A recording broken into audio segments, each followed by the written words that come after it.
Olivia Miller had always wanted more from life. She grew up on Earth, in a small apartment block where the sky was hidden by tall buildings and the air smelled of metal and rain. From a young age, she read stories about distant stars, brave explorers, and big changes that shaped the galaxy. Those stories made her feel small, but also hopeful. One day, she told herself, she would live somewhere important, do work that mattered, and maybe meet someone who dreamed as big as she did. When she turned 24, she got a job offer from the Interstellar Trade Guild. The job took her to New Horizon, one of the newer human colony worlds. New Horizon was bright and busy. Tall glass towers stood next to wide landing pads where ships came and went every hour. The sky above was deep blue during the day and full of stars at night. Every morning, she walked to her office on level 7 of the central spire, sat at her desk, and spent hours looking at numbers, cargo routes, and trade agreements between human systems and a few friendly alien groups. Her days were full but predictable. She checked shipment logs, spotted delays caused by solar storms, and sent reports to managers who rarely said thank you. At lunch, she ate quick meals in the food court with other office workers. They talked about pay raises, new fashion lines from Earth, and which bar had the best synthetic cocktails. Olivia smiled and joined in, but deep inside she felt something was missing. The work was steady. It paid the rent. It let her send money home to her parents, yet it never felt like enough. Then she met Ethan Hayes. It happened on a rainy evening after a long shift. Olivia's transport shuttle had broken down halfway to her apartment block. Water poured from the sky in thick sheets. She stood under a small shelter, wet and annoyed, trying to call a repair drone that never answered. A man in a dark work jacket walked up. He carried a toolbox and wore grease stains on his sleeves. "You okay?" he asked in a calm voice. Olivia looked at him. He was average height, with short brown hair and quiet brown eyes. Nothing about him stood out. No fancy clothes, no confident smile like the traders or pilots she sometimes saw in the bars. "The shuttle died," she said. "Again." He nodded like he had heard it before. "Happens a lot on Line 4. The power relays get waterlogged. Mind if I take a look?" She shrugged. "If you want." He opened the side panel of the shuttle in less than 2 minutes. His hands moved fast and sure. He pulled out a small fuse, wiped it dry, and put in a spare from his toolbox. The lights came back on. The engine gave a low hum. "There," he said. "Should get you home now." Olivia stared. "That was quick. Thank you." "No problem." He closed the panel and stepped back. "I'm Ethan, by the way. I fix haulers down at Bay 12. "Olivia," she replied. "I work in data at the Guild." He gave a small smile. "Numbers person. Must be smart." She laughed a little. "Not really. Just good at patterns." They stood there for a moment while rain drummed on the shelter roof. Ethan did not try to impress her. He did not ask for her contact code or make big promises. He simply said good night and walked away into the dark. A week later, she saw him again at the market near the central plaza. He was buying fresh vegetables from a vendor who grew them in hydroponic towers. Olivia was there for fruit. Their eyes met across the stalls. "Shuttle still running?" he asked. "So far," she answered with a grin. They talked. Short sentences at first, then longer ones. Ethan told her he liked fixing things because when he was done, they worked better than before. Olivia told him she liked finding mistakes in long lists of data because it felt like solving a puzzle. They laughed about how boring both jobs sounded to other people. After that, they started meeting more often. Coffee at a small shop on level 3. Walks along the observation deck where you could see ships jump to hyperspace in bright flashes. Ethan was always calm. He listened more than he spoke. When he did speak, his words were simple and honest. Olivia liked that. Most men she met at work events tried too hard. They bragged about their ships, their bonuses, their plans to move up the ranks. Ethan never did. He seemed happy with his life, exactly as it was.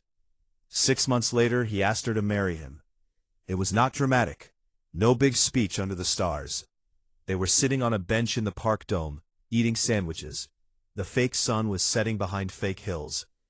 "I like being with you," he said quietly. "I think we could build something good together. If you want." Olivia looked at him. His face was open, a little nervous, but steady. She felt warm inside. No fireworks, no racing heart. Just a calm feeling that this was right. "Yes," she said, "I want that." They got married in a small office on level 9. Only a few friends came. Olivia wore a simple white dress. Ethan wore his best jacket, the one without grease stains. The official read the short promise words. They signed the contract. People clapped. Someone threw flower petals, made of soft paper. It was quick and plain. Olivia did not mind. She liked plain things when they felt real. After the wedding, they moved into a small apartment on level 11. 2 rooms, 1 window that looked out at the landing pads, and a tiny kitchen. Ethan kept working at Bay 12. He came home with tired hands and stories about stubborn engines. Olivia kept working at the guild. She came home with tired eyes and stories about confusing trade routes. They watched old Earth movies on the screen. They talked about small things. Sometimes they sat quietly, and that was okay too. Her friends did not understand. "You could have anyone," her coworker Lisa said one day at lunch. "You're smart. You're pretty. Why settle for a mechanic?" "He's not settling," Olivia answered. "He's good to me." Lisa rolled her eyes. "Good is nice, but ambition is sexy. He fixes cargo haulers, Liv. That's it." Other friends said similar things. They pointed to men in sharp suits who worked in command offices or flew scout ships. Those men had big plans. They talked about leading fleets or starting companies. Ethan never talked like that. When people asked him what he wanted in the future, he usually said, "To keep things running smooth. That's enough." Olivia heard the whispers. She saw the looks. Sometimes it stung a little. But when she came home and saw Ethan smile at her from the kitchen, the sting went away. He made her tea the way she liked it.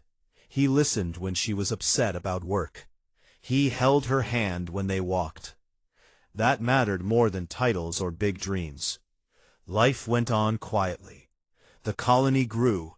New ships arrived every week. Trade with alien groups increased. Rumors started to spread about tension on the outer borders. Some alien coalitions were pushing human ships away from shared zones. Others said the Vexari Dominion was building more warships. The newsfeeds showed serious faces and maps with red lines. Olivia read the reports at work. She saw the numbers. Cargo delays were up. Insurance costs were rising. A few trade routes had gone silent. She started to worry. One night she sat on the couch with Ethan.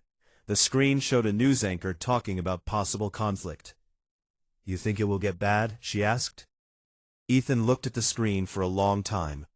His face did not change much. "Maybe," he said. "Humans and aliens have fought before.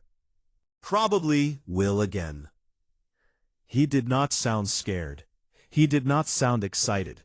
He sounded like someone stating a fact about the weather. Olivia turned to him. "What would you do if it came here?" He thought for a moment. "Fix what I can fix. Help where I can help. Same as always." She nodded slowly. Part of her wanted him to say something bigger, something brave or angry, but that was not Ethan. He was steady. He was quiet. He was the man who fixed things and came home to her.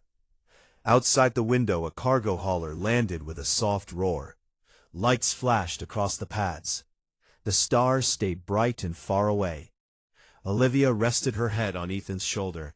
For now, the galaxy felt distant. Their small apartment felt safe. She closed her eyes and listened to his calm breathing. She had married a nobody, people said. The first sign of real trouble came without warning. One morning, the sky over New Horizon turned strange. The usual bright blue color faded to a dull gray. Ships stopped landing. The news screens in every building switched to emergency alerts. A red banner ran across the bottom. Vexari Dominion forces detected in system. All civilian traffic grounded. Prepare for possible attack. Olivia was at her desk when the alert hit. Her screen froze mid-report. She looked around. Everyone in the office stood up slowly. Some people whispered. Others stared at the windows like they expected to see warships right outside.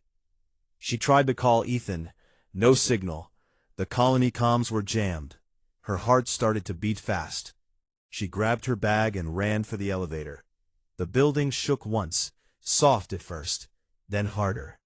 Alarms screamed. Lights flickered red. Outside, the streets were chaos. People ran in every direction.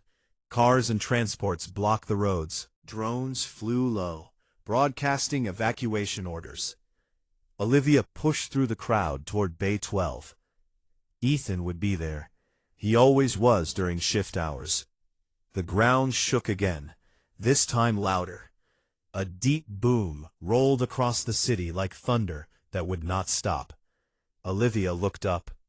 High above, bright streaks cut through the clouds, missiles or energy beams, she could not tell. One streak hit a tower 2 blocks away. Glass and metal rained down. Screams filled the air. She ran faster. Her legs burned. Smoke started to rise from the landing pads. When she reached Bay 12, the gates were open. Workers ran out, carrying tools and emergency kits. Fires burned in several hangars. Cargo haulers sat tilted and broken. "Ethan!" she shouted. No answer. She went inside the main repair bay. Tools lay scattered. A wall had a huge hole in it. Sparks flew from broken cables.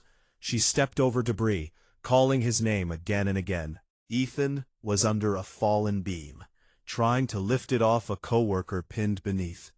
Blood ran down the side of his face. His jacket was torn. He grunted with effort, but the beam would not move. Olivia rushed over. "Ethan!" He looked up. His eyes widened. "Olivia, get out, it's not safe." "I'm not leaving without you." She grabbed the other end of the beam. Together they pulled. The coworker coughed and crawled free. Ethan nodded thanks to the man, then turned to her. "You need to go to the civilian shelters," he said. "Now." "Not without—" Another explosion rocked the bay. The roof groaned. Pieces of metal fell like sharp rain. Ethan pushed Olivia toward the side door. "Run. I'll be right behind you." She hesitated. He gave her a quick, hard hug. "I promise. Go." She ran. Tears stung her eyes. Outside, she joined a line of people heading to the underground shelters. The line moved slow. More booms sounded in the distance. At the shelter entrance, guards checked IDs. Olivia looked back one last time. Smoke covered Bay 12. Flames licked the sky. She could not see Ethan anymore. Inside the shelter, it was cold and crowded. Lights were dim. People sat on benches or on the floor. Children cried. Adults spoke in low, scared voices. Olivia found a corner and sat with her knees pulled up. She kept her comm device in her hand, even though it showed no signal. She waited. Hours passed, maybe days. She lost track. Food packets came once in a while. Water, too. Rumors spread through the crowd. The Vexari had landed troops. The colony defense fleet was destroyed in orbit. Half the city was gone. No one knew who was alive. Olivia asked everyone she could. Had they seen a mechanic from Bay 12? Short brown hair, quiet voice. One man said he saw someone matching that description, helping carry injured people out before the second wave hit. Then, nothing. She felt empty, like part of her was missing. She told herself he was smart. He knew how to stay alive. He promised he would be right behind her. But the explosions kept coming, and the shelter doors stayed locked. Then came the evacuation order. The remaining defense forces had cleared one landing zone. Civilian transports were taking off for the refugee fleet. Anyone who could walk was told to move to the surface. Olivia went with the others. The city she loved was broken. Buildings leaned like drunk men. Streets were full of rubble and burned vehicles. The air smelled of smoke and hot metal. She kept her eyes open for Ethan every step. She saw no sign of him. At the landing zone, a long line waited for the last shuttles. Soldiers in armor pushed people forward. Move, move, no time. It was packed. People stood shoulder to shoulder. She found a small space near a window. As the shuttle lifted, she looked down at New Horizon one last time. Fires burned everywhere. Black smoke rose in thick columns. She pressed her hand to the glass. The shuttle climbed fast. In orbit, it docked with a larger refugee ship. Olivia was given a bunk in a crowded hold. She lay there staring at the ceiling. Her mind replayed the last hug. Ethan's voice saying, "I promise." She held on to that promise like it was the only thing keeping her from falling apart. Weeks turned into months. The refugee fleet jumped from system to system, staying ahead of Vexari patrols. Food was thin. Water was rationed. People got sick. Some died. Olivia worked where she could, sorting supplies, helping in the medical bay, anything to keep busy. Idle time hurt too much. News came in bits and pieces. Human worlds were fighting back. Small victories here and there. Their ships were bigger. Their weapons hit harder. Many said humanity could not win a long war. Then strange stories started to spread through the fleet. People whispered about a lone fighter on the front lines. He appeared on planets under attack, led small groups of survivors, and turned impossible battles into wins. No name at first, just descriptions. Quiet man, good with weapons, moved like he knew exactly what would happen next. Olivia listened, but did not believe. War made people tell hopeful lies. She needed facts, not stories. One evening in the common area, a screen showed battle footage. A shaky video from a helmet camera. A human in patched armor ran across a ruined street. Vexari soldiers advanced behind cover. The human threw something, a homemade grenade maybe. It exploded in a bright flash. When the smoke cleared, 3 Vexari were down. The human moved again, fast and calm. He fired short bursts, took cover, fired again. That hesitation cost them. More humans appeared from side alleys, inspired by the lone fighter. They pushed forward. Olivia froze. The way the man moved, smooth, no waste, always watching angles. The tilt of his head when he listened. The way he checked his weapon with quick, practiced hands. It was Ethan. She stood up so fast the bench scraped loud. People looked at her. She did not care. She pushed through the crowd to the screen operator. "Play that again," she said. Her voice shook. The operator frowned but rewound it. She watched closer this time. The helmet hid most of the face. But when he turned sideways for a second, she saw the line of his jaw, the shape of his ears. She knew that profile. She had watched it across the dinner table for years. Tears came fast. She covered her mouth. "That's my husband," she whispered. The operator stared. "You sure?" "Yes." Word spread quick. People gathered around. Some patted her shoulder. Others asked questions. Olivia could not answer most of them. She just kept watching the clip on repeat. Later that night, she sat alone in her bunk. Hope and fear mixed inside her. Ethan was alive. He was fighting. But he was out there in the worst places. Every battle could be his last. She made a decision. The next morning she went to the Fleet Command office. It was small and busy. Officers in uniform moved between screens. "I want to help," she said to the first person who looked up. "I worked in data analysis for the Trade Guild. I can read patterns. I can spot weak points in supply lines or enemy movements." The officer looked tired. "We need everyone who can think straight. Fill out this form." She did. They gave her a temporary pass to the intelligence section. Her new job was simple at first: sorting reports, marking maps, finding trends in Vexari attacks. but every day she looked for mentions of the lone fighter. The ghost of New Horizon, some called him. Others said, God of War, in quiet voices, half afraid, half in awe. Olivia kept his name to herself for now. She was not ready to share. Not until she knew more. Not until she could find a way to reach him. Outside the ship windows, stars moved slow. The war went on. Planets burned. Fleets clashed. But somewhere in the dark, Ethan was still fighting. And Olivia was coming for him. Ethan Hayes did not die under the rubble of Bay 12. The explosion threw him against a wall. Metal beams fell around him like teeth closing shut. Darkness came fast. Pain came next, sharp in his ribs, dull in his head. He tried to move but could not. His legs were pinned. His right arm hurt too much to lift. He lay there listening to the sounds of war fade into silence. Smoke burned his throat. He thought of Olivia one last time.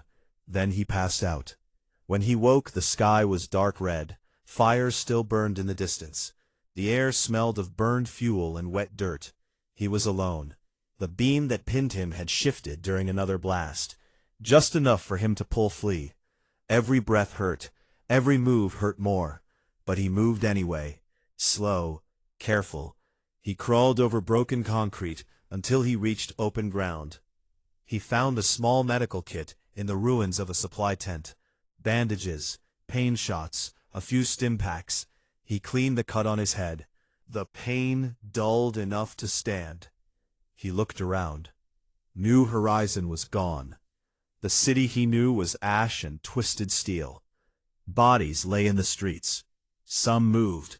Most did not. Ethan walked. He did not know where. Just away from the worst fires. He found a group of survivors hiding in a collapsed warehouse. 10 people. Scared. Hungry. 2 kids. 1 old woman. They looked at him like he was a ghost. You military? A young man asked. No, Ethan said. Mechanic. The man laughed without humor. Mechanic won't save us. Vexari are coming back. Ethan looked at their faces. Dirty. Tired. Hopeless. Something inside him shifted. He had buried it long ago, deep, under years of quiet work and simple days. But it was still there, waiting. He spoke quiet. We can hide, or we can fight. They stared. No one answered at first. Ethan picked up a broken rifle from the ground. He checked it. Magazine half full, sight bent, but usable. He handed it to the young man. You know how to use this? The man shook his head. I'll show you. That night Ethan taught them. Basic cover, how to aim, how to move without being seen. He spoke calm. No big speeches, just facts. When he finished, they had 3 working rifles, 2 pistols, and a crate of grenades someone had hidden. The next day the Vexari patrol came. 6 soldiers in heavy armor, tall, gray skin, long limbs. Energy rifles glowed blue at the tips. Ethan watched from a rooftop. He waited until they were close. Then he threw the first grenade. It landed perfect. The explosion threw 2 soldiers down. The others turned fast, but Ethan was already moving. He slid down a broken wall, fired short bursts, hit one in the knee joint. The armor cracked. The soldier fell screaming. The survivors followed, clumsy at first, then better. They shot from windows, from doorways. The Vexari returned fire. Energy bolts burned holes in walls. 1 survivor went down. Ethan pulled him behind cover. Kept shooting. When it ended, 4 Vexari were dead. 2 ran. The humans stood breathing hard, blood on their hands, shock in their eyes. Ethan looked at the bodies.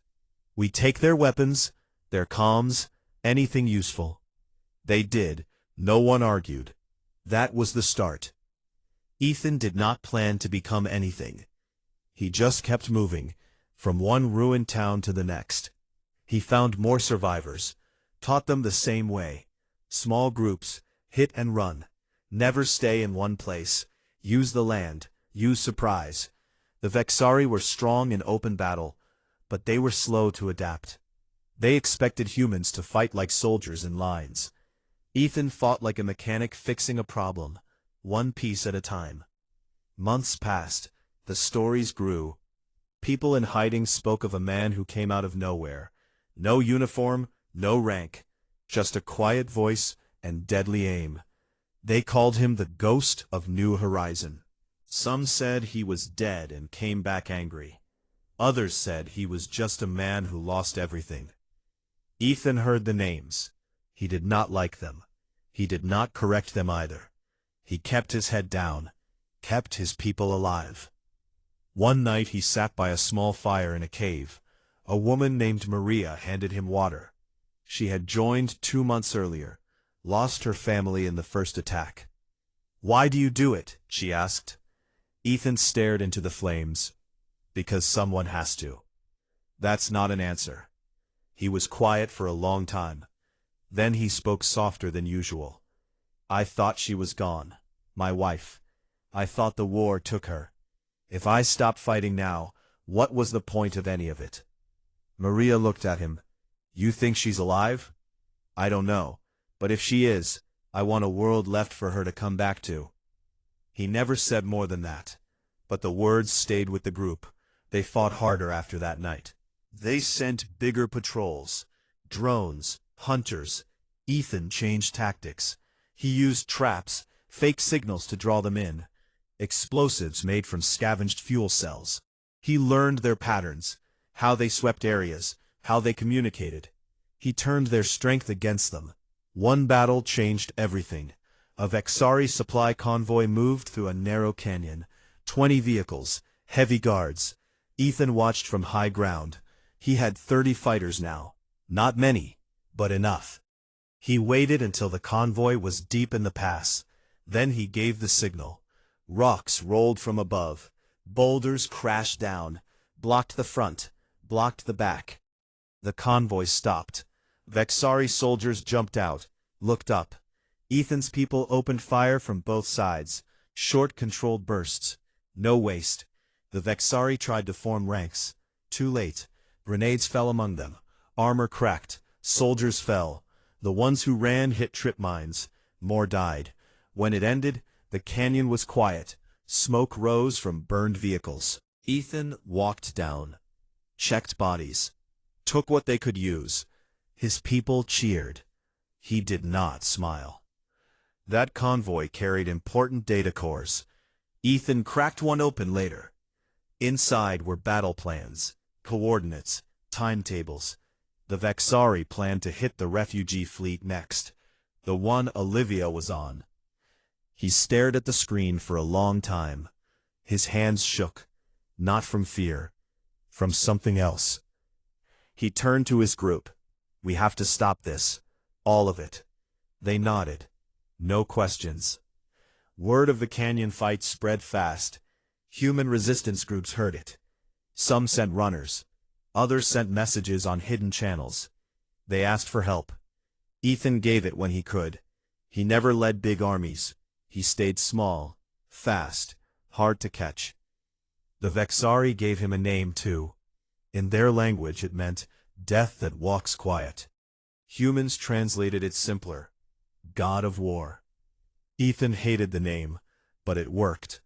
Vexari soldiers started to hesitate when they heard rumors he was near. Officers checked shadows twice. Patrols moved slower. Back in the refugee fleet, Olivia worked late every night. She read every report, looked at every photo, tracked every rumor. She built a map in her mind. Places the ghost had been, times he appeared, patterns. One day a new report came in. A resistance cell on a moon base needed help. Vexari siege, low supplies. They asked for the ghost by name. Olivia volunteered. She told her supervisor she had analyzed the terrain. She could help plan the relief drop. It was half true. They gave her a spot on the stealth shuttle. Small crew, fast ship, high risk. As the shuttle prepared to jump, Olivia sat in her seat. She held a small photo in her hand. Ethan smiling at their wedding, simple, happy. She whispered to the dark. I'm coming. The engines hummed, stars stretched into lines. Somewhere in the black, Ethan waited, not for fame, not for revenge, for a chance to go home.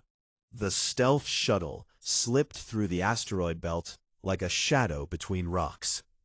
No lights, no signals. Engines ran low and quiet. Olivia sat near the front, hands tight on the armrests. She wore a plain gray jumpsuit now, the kind every fleet worker had. Her hair was pulled back simple. No makeup, no jewelry. Just the small photo of Ethan tucked inside her pocket. The pilot, a young man named Ryan, spoke without turning. We're close. Drop zone in 10. You sure about this? Olivia nodded. Yes. Ryan glanced at her. Most people ask for safer jobs. You asked to go straight to the hot zone. I have business here, she said. He did not ask more. The shuttle slowed. Outside the window, jagged rocks floated slow. Somewhere among them Ethan waited, or so the latest intel said. They landed soft on a large asteroid with a flat top. Dust rose in slow clouds. The ramp dropped. Cold air rushed in. Olivia stepped out first. 4 soldiers followed. They carried rifles and packs. Their faces were hidden behind visors. A figure waited at the edge of the landing area. Tall, still, dressed in patched armor that looked like it came from 10 different sources. Helmet under one arm. Face scarred. Hair longer than she remembered. But the eyes, those were the same. Ethan. Olivia stopped walking. Her breath caught. The soldiers spread out to secure the area. She took one step, then another. Then she ran. Ethan dropped the helmet. It hit the ground with a dull sound. He opened his arms just in time. She crashed into him, held tight. He held her back, hard, like he was afraid she would disappear again. They stood like that for a long minute. No words, just breathing. Her face pressed against his chest, his hand in her hair. When they finally pulled apart, Olivia looked up at him. Tears ran down her cheeks. She wiped them quick. You're alive, she said. His voice cracked a little. She touched the scar on his cheek. This is new. Old now, he said. Happened months ago. She nodded, looked around. This place, it's rough. He gave a small smile. Home sweet home. They walked to the command post. It was a hollowed-out cave with metal walls bolted in place. Screens glowed soft. Maps covered one wall. A few people worked at stations. They looked up when Ethan entered with Olivia, eyes wide. No one spoke. Ethan led her to a small side room, just a cot, a table, and a chair. He closed the door. Sit, he said. She sat on the cot. He stayed standing. How, he asked. How did you find me? Reports, footage, patterns. I work intel now. I saw you. I knew it was you. He looked down. I thought you were gone. The transport. The explosions. I looked for days. I thought the same, she said. Bay 12 was burning. I called your name until my throat hurt. They were quiet again. Ethan rubbed the back of his neck. I changed after that. Couldn't go back to fixing engines. Couldn't pretend the war wasn't real. So I started fighting.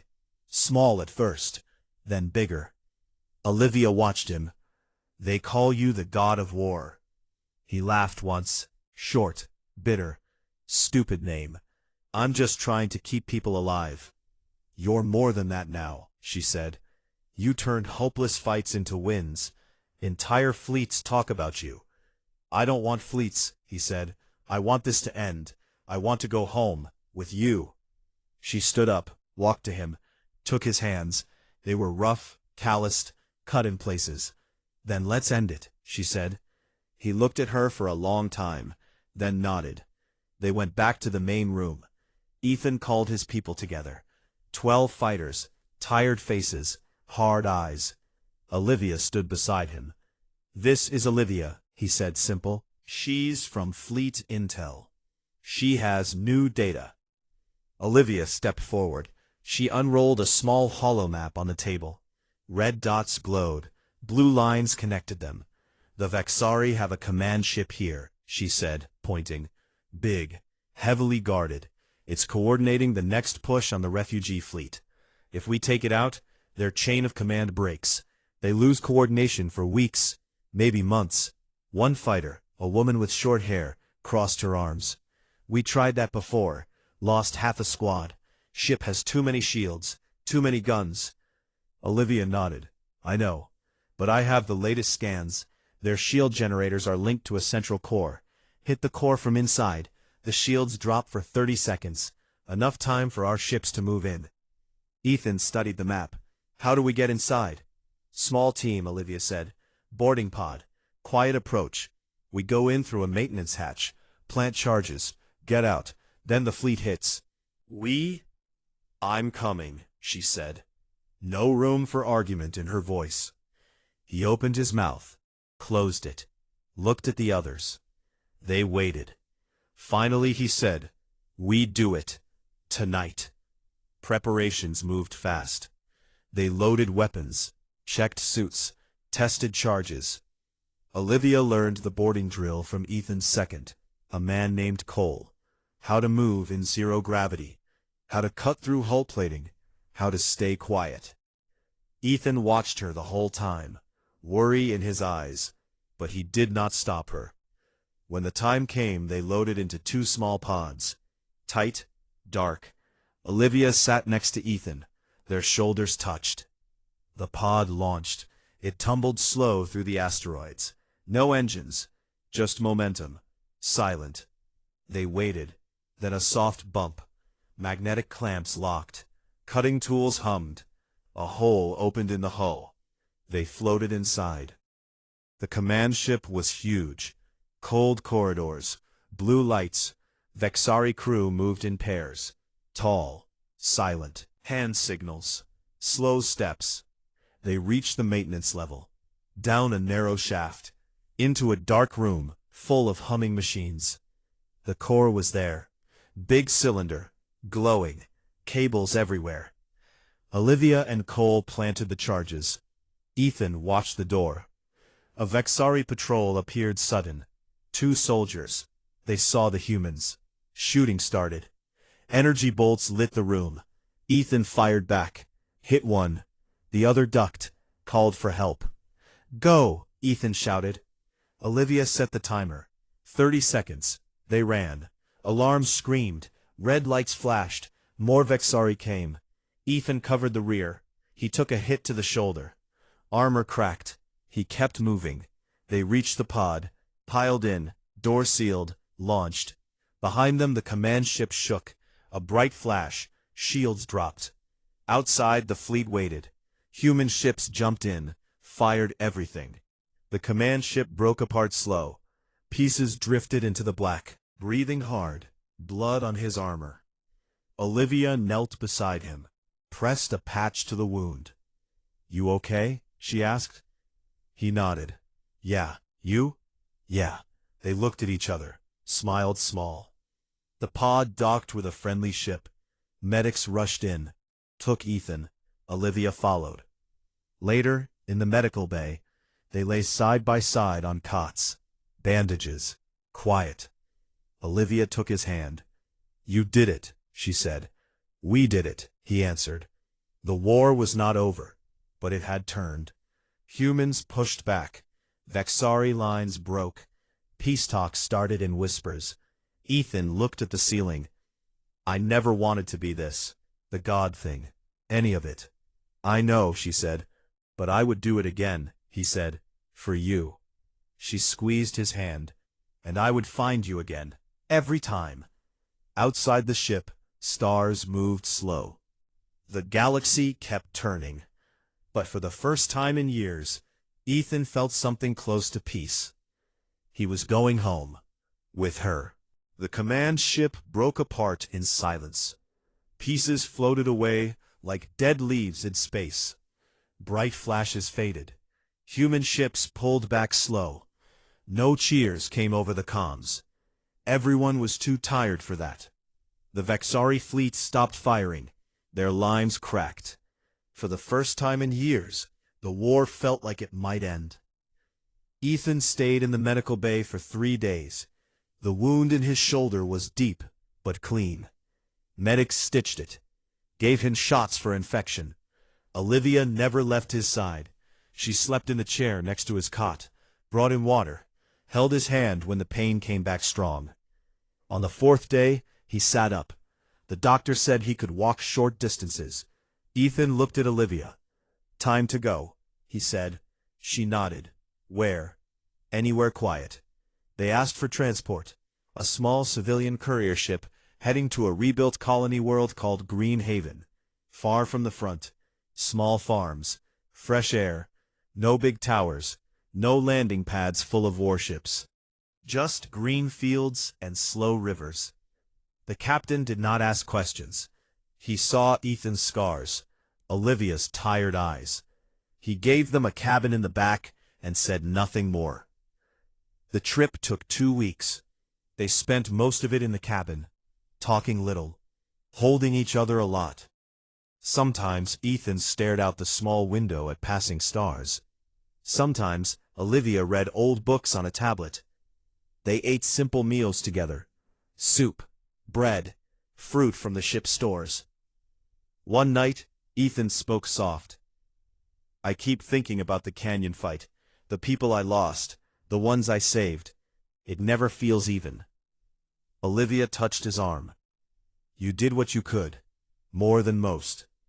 "I didn't want to be that person," he said. "The one everyone looks to, the one with the big name." "I know," she said. "But you were, and you still are." He looked at her. "Does it change how you see me?" She smiled small. "No, you're still the man who fixed the shuttle in the rain. The one who makes tea too weak because he forgets sugar. The one who holds me when I cry." He laughed quiet. "I do make weak tea." "The best kind," she said. They arrived at Green Haven on a clear morning. The ship landed gentle on a grass field. No crowds, no cameras, just a few farmers waiting with carts to take supplies. One old man waved. Ethan and Olivia stepped off. The air smelled of earth and cut grass. They found a small house at the edge of a valley. 2 rooms, wood walls, a porch that looked over a river. The roof needed fixing. The windows were dusty, but it was theirs. They paid with the last of their service credits. No one asked who they were. Days turned into weeks. Ethan worked on the house. He fixed the roof, patched holes, built shelves. His hands remembered the old work. Tools felt good again. No rush, no war. Olivia planted a garden, small at first, tomatoes, beans, herbs. She learned from a neighbor woman named Grace. Grace taught her how to turn soil, how to water right, how to wait. Evenings they sat on the porch, watched the sun go down, red and gold over the hills. Sometimes ships passed high above, flecks of light, reminders of the war that ended. News came slow to Green Haven. A radio in the kitchen played soft reports. The Vexari signed a treaty. Borders redrawn. Trade started again. Humans rebuilt. No more big battles. People started to talk about the god of war again. Stories grew. Some said he died in the last fight. Others said he vanished into the stars. A few said he lived quiet somewhere, tired of the name. Ethan listened, smiled sometimes, never spoke about it. One afternoon a young reporter came to the valley. Clean clothes, camera drone, nervous smile. He knocked on doors, asked questions. "Have you seen a man named Ethan Hayes, or anyone who looks like the descriptions of the ghost?" Farmers shrugged, said no. The reporter moved on. That night, Olivia told Ethan. "He was here," she said. Ethan nodded. "He won't find anything." "You sure?" "I'm sure." They never saw the reporter again. Years passed. Not fast, not slow, just steady. The house got bigger. A new room for guests, a workshop for Ethan. The garden grew wide. Flowers bloomed along the path. They got a dog. Big, brown, loved to chase birds. Olivia wrote letters to old friends. Lisa from the office, Ryan the pilot, Cole from the resistance. She told them she was happy. She told them Ethan was good. She never said where they were. Sometimes kids from the village came to play near the river. They laughed loud. Ethan watched from the porch, smiled quiet. One boy, maybe 10, ran up one day, out of breath. "Mister, is it true you fought in the war?" Ethan looked at him. "A long time ago." "Did you see the god of war?" "Yeah, I saw him." The boy's eyes went wide. "What was he like?" "Quiet," Ethan said. "Just a man trying to do right." The boy nodded serious, then ran back to his friends. Olivia came out, sat beside Ethan. "You okay?" she asked. "Yeah," he said, just remembering. She leaned against him. "Good memories?" "Some." They watched the sun drop lower. Late at night sometimes, Ethan woke from dreams. Explosions, screams, faces he could not save. He sat up breathing hard. Olivia woke too, held him until the shaking stopped. "It's over," she whispered. "I know," he said. "Still feels close sometimes." She kissed his forehead. "I'm here." He held her tight. "I know." One evening a ship landed in the far field. Not military, not news. Just a small transport. A woman stepped out, older now, gray in her hair. She walked slow to the house, stood up fast. "Lisa?" Lisa smiled tired. "Took me years to find you." Olivia hugged her hard. Tears came quick. Ethan walked out, stopped, looked at Lisa. She looked back. "Ethan Hayes." "Lisa," he said. They sat on the porch, drank tea, talked for hours, about old days, lost friends, new lives. Lisa looked at Ethan. "They still tell stories about you. Kids on Earth learn your name in school." Ethan shrugged. "Stories grow." "You don't like it?" she asked. "Never did," he said. "But if it helps people remember we can be strong, maybe it's okay." Lisa stayed 2 days, then left. Promised to visit again. After she went, Olivia and Ethan sat quiet. "You think more will come?" she asked. "Maybe," he said. "Doesn't matter." She took his hand. "We're here, that's what matters." He nodded. The years kept coming. Hair turned gray, steps got slower. The garden stayed green. The river kept running. One night, under a sky full of stars, Olivia looked at Ethan. "I married a nobody," she said, soft. He smiled. "You did." Until he became the god of war. He laughed quiet, and then he became a nobody again. She rested her head on his shoulder. "My favorite nobody." He kissed her hair. "Good." They sat like that until the stars faded and morning came slow. The galaxy moved on. New ships flew, new worlds opened.